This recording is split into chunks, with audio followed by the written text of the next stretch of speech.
Саламатсыздар ма, құрметті оқушылар? Бүгін сіздермен сабағымызды бастаймыз. Сабағымызды бастамас бұрын сіздердің барлықтарыңызға сәттілік және нәтижелі сабақ тілеймін.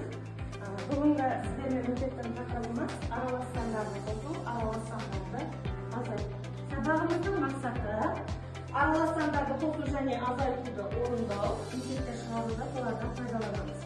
Сабағымызды бастағанда біз бірінші үш топқа бөлініп аламыз. Өзіміз отырғанымызда үш топ боламыз. Осы топтардың топ басшыларын сайлаймыз. Сабағымыз бүгінгі негізгі ұшақ билеті және саяхаттау сабағы болады. Саяхаттау сабағында біз не істейміз? Сіздерге білім шыңына саяхат жасау. Яғни біз берілген 5 мекенде саяхат жасайтын боламыз. Бірінші мекен бақыт мекені, екінші мекен оқшаулау мекені, көңіл мекені, жетістік мекені және ең соңында білім шыңы мекеніне саяхат жасайтын боламыз. Ал топ басшыларын сайлап аламыз. Топ басшылары үш топта бірінші тақтада отырған оқушыларымыз тобында отырған оқушыларды бағалап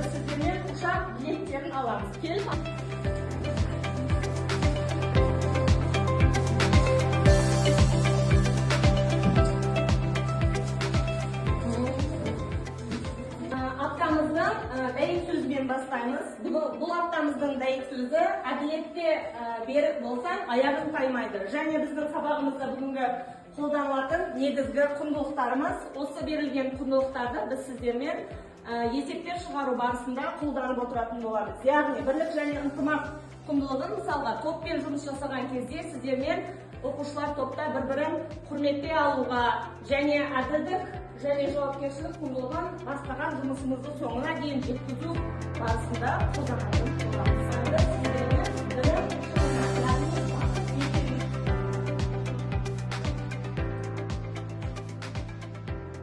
Ал оқушылар енді бортқол әдісі бойынша қайталау сұрақ-жауаптарға кезекті береміз. Яғни бірінші сұрағымыз қазір.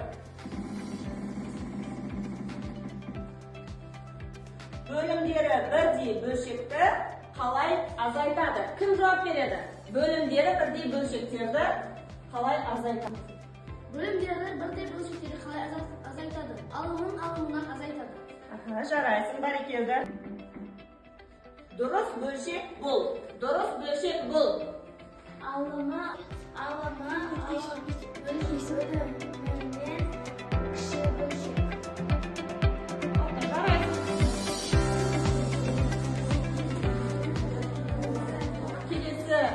Саяхатымыз бізді оқшаулау мекеніне саяхат.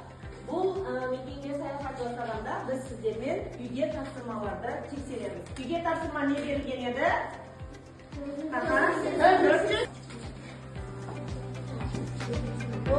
Болықпа, ал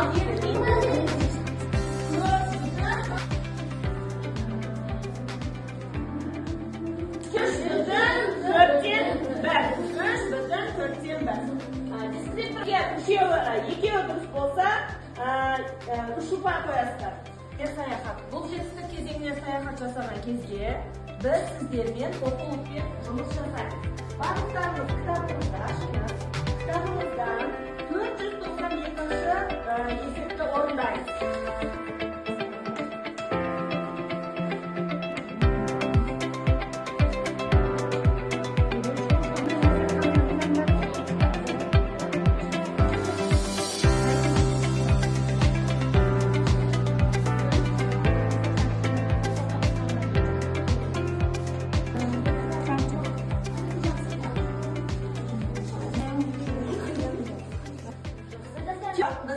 Енді келесі кезеңіміз білім шыңына саяхат. Білім шыңына саяхат жасаған кезде біз сіздермен әр сабағымыз сайын жасанды интеллект әдісінен пайдаланамыз.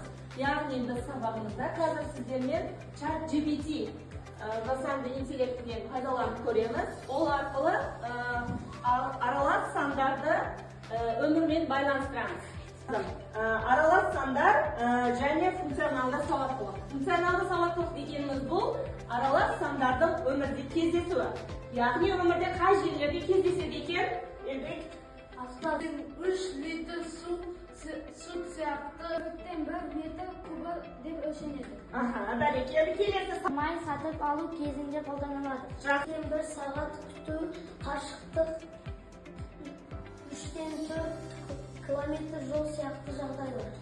Енді келесі кезеңіміз топтық есеп. Топтар бұл есепті есептеп бірін-бірі бағалайды. Қазір мен сіздерге бір-бір есептен беремін.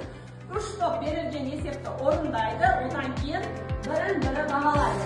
Топтар бірін-бірі есептерді шығарғаны арқылы бағалайды. Бірінші топ, екінші топ, үшінші топ.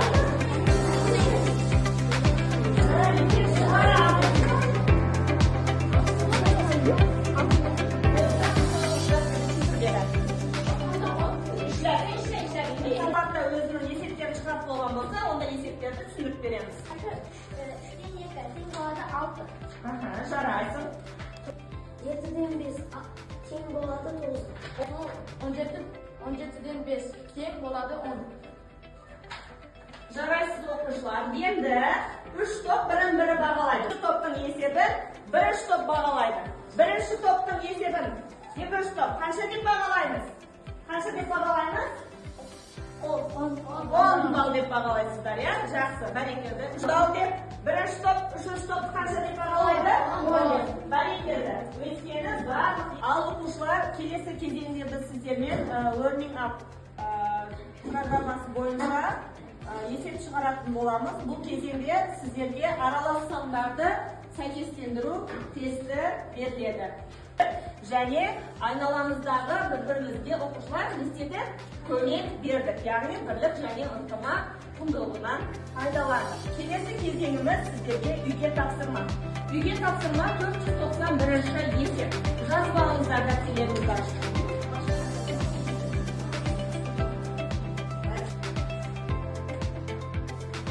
Алдымызға енді кері байланыс береміз. Мен тақтаға сіздермен классының әдісі бойынша кері байланысты ашып қойдым. Бұл бағдаршам әдісіне пайдаланамыз. Бүгінгі сабақты кім қай деңгейде түсінгенін анықтаймыз. Егер сабақты сіз өте жақсы түсінген болсаңыз, светофордың жасыл шырағын басасыз. Орташа түсінген болсаңыз, әлі түсінетініңіз бар болса, сары, түсінбеген оқушылар қызыл түсін таңдап, бүгінгі сабағымызға кері байланыс жасаймыз.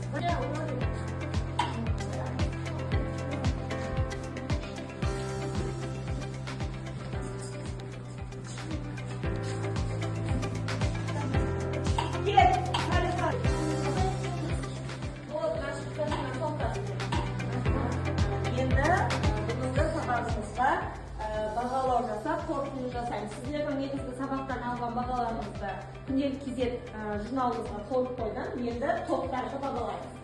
Әр топ өзіне берілген бағалау парағындағы берілген слайдтерді санасын.